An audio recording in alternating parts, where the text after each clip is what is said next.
Fortune যার অর্থ হচ্ছে সৌভাগ্য, মিসফরচুন মানে দুর্ভাগ্য। একটি আরেকটির বিপরীত।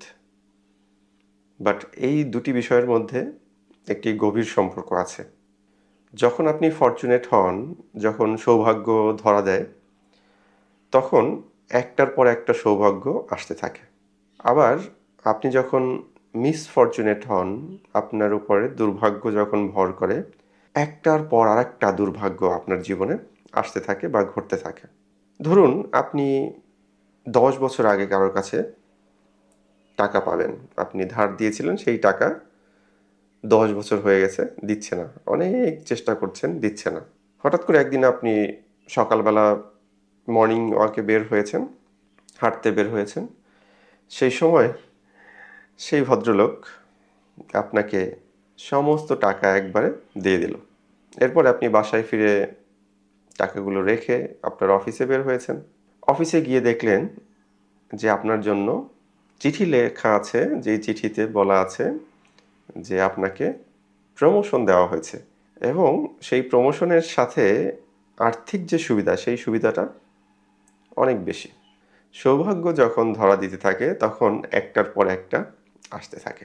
একইভাবে যখন কারো জীবনে দুর্ভাগ্য নেমে আসে, কারো জীবনে মিসফরচুন নেমে আসে, বারবার একই জিনিস ঘটতে থাকে, বারবার একই রকম দুর্ঘটনার কবলে তাকে পড়তে হয়, দুর্ঘটনার সম্মুখীন হতে হয়।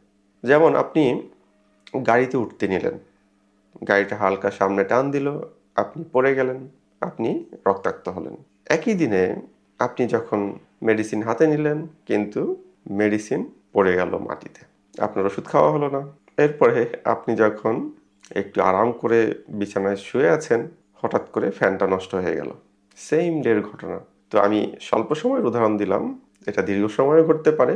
আবার এই যে মিসফরচুন বা এই দুর্ভাগ্যের ব্যাপারগুলো, ঘটনাগুলো, এগুলো বারংবার দীর্ঘদিন ধরেও ঘটতে পারে।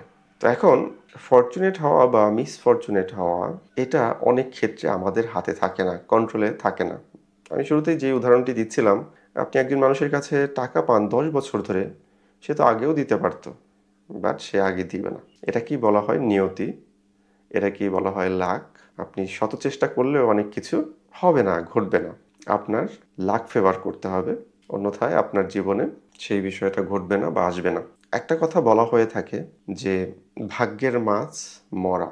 আপনি সারাদিন জাল দিয়ে নদীতে জাল মারছেন, কোনো মাছ উঠছে না। আনমনে মন খারাপ করে আপনি বাসায় ফেরার পথে দেখলেন পুকুর ধারে একটা মাছ লাফ দিয়ে পাড়ে উঠল। মাছটি আপনার সামনে লাফাচ্ছে, আপনি ধরে নিয়ে বাসায় চলে গেলেন। এটা কি বলে? ফরচুনেট। এটাই আপনার গুড লাক, আপনার লাক। আবার আপনি জাল দিয়ে সারাদিন জাল মেরে মাছ ধরলেন, যাওয়ার পথে একটা সাঁকো পাড়াতে গিয়ে আপনার সমস্ত মাছ পড়ে গেল। এটা হলো মিসফরচুনেট, ব্যাড লাক। তো সেক্ষেত্রে অবশ্যই আমাদেরকে প্রচেষ্টা চালিয়ে যেতে হবে। লাক ফেভার করুক বা নাই করুক, তাতে কি আসে যায়? আমাদের কাজ, আমাদের প্রচেষ্টা আমাদের চালিয়ে যেতে হবে।